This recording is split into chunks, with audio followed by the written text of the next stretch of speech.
My name is Daisy.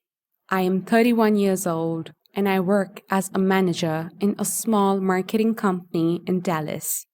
And I've learned the hard way that trust can be the most dangerous thing at work. I live with my mother and two younger brothers. I am the only one who earns in the house. Every bill, every meal, every small dream of my family depends on me. So I can't afford to fail. For years, I have worked hard, hoping one day I'd build something of my own.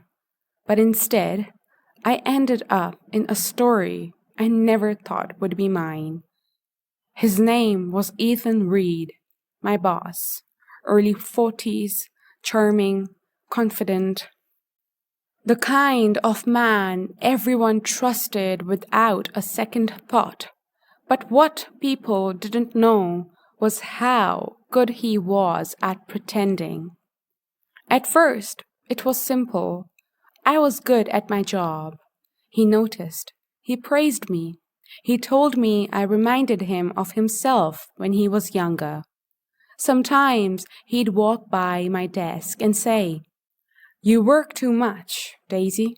Go home, live a little." And I'd smile tiredly and reply, "Someone has to keep this company alive, right?" He'd laugh, but his eyes, they always stayed on me a second too long. One morning, he called me into his office. He gave me a new project, the biggest one we'd ever handled, a luxury skincare brand, a real opportunity. And he said something I'll never forget. "I trust you with this." I worked for weeks, day and night. Sometimes I'd come home when the sun was already rising. My mother would be asleep. My brothers would ask why I worked so much. And I'd just smile because I was doing it for them. The project became my life. Every slide, every word, every idea was mine. And then came the day of the presentation. I arrived early that morning. Ethan was already in the conference room. The screen was on. The presentation was live. My work. But his name, presented by Ethan Reed. For a moment, I couldn't even breathe. I just stood there, staring at it. The man I trusted was about to claim everything I had built. And he did. He presented every word like it was his. He smiled, clients clapped, and I sat in the back corner, invisible. When everyone left, he looked at me and said softly, "Don't take it personally. You'll get your credit soon." I wanted to scream, but I couldn't. I needed my job. My family depended on me. So I stayed quiet. A week later, he was promoted, regional director. People celebrated him like a hero, and I stood there, holding the truth inside me. I confronted him once. He laughed. He said, business was about winning, not trusting. And I realized he never respected me. But everything changed one night. I saw him in his office alone. He didn't see me. He was transferring client data onto a flash drive. He wasn't just a liar. He was dangerous. That night, I made a choice. No more silence. I tried to go to the HR, but Ethan had power, charm, and connections. They avoided my eyes, their silence louder than their words. I returned to my desk, carrying that weight alone. I realized I wasn't just working under a man who stole credit.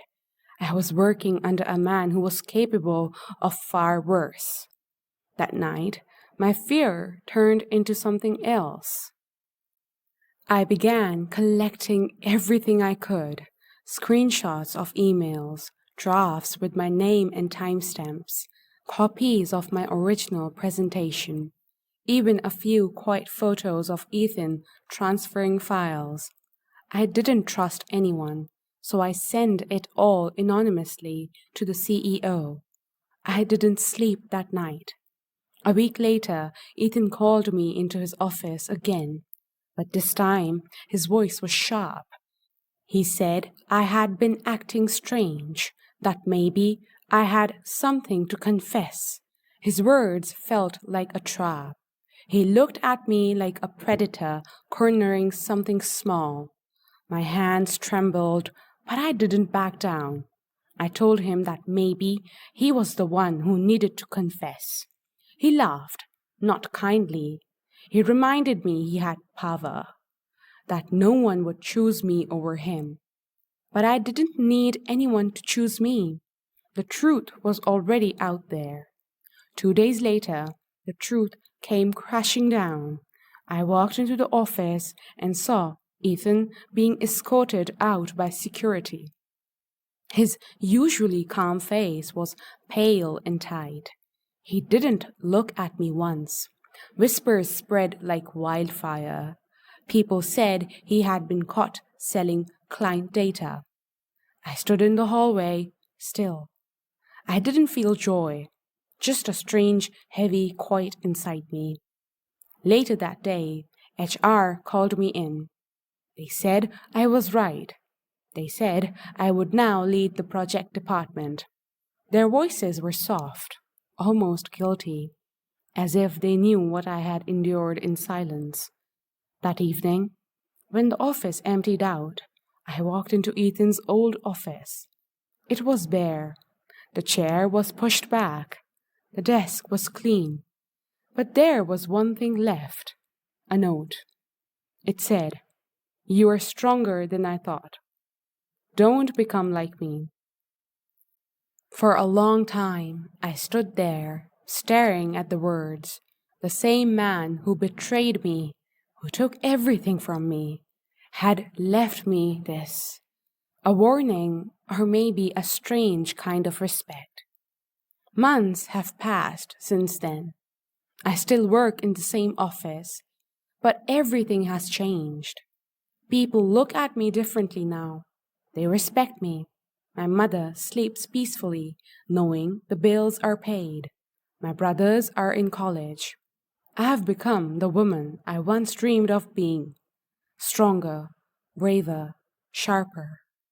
But somewhere inside, something hardened, because I learned something I'll never forget. Sometimes the person who praises your talent the most is the one who plans to steal it.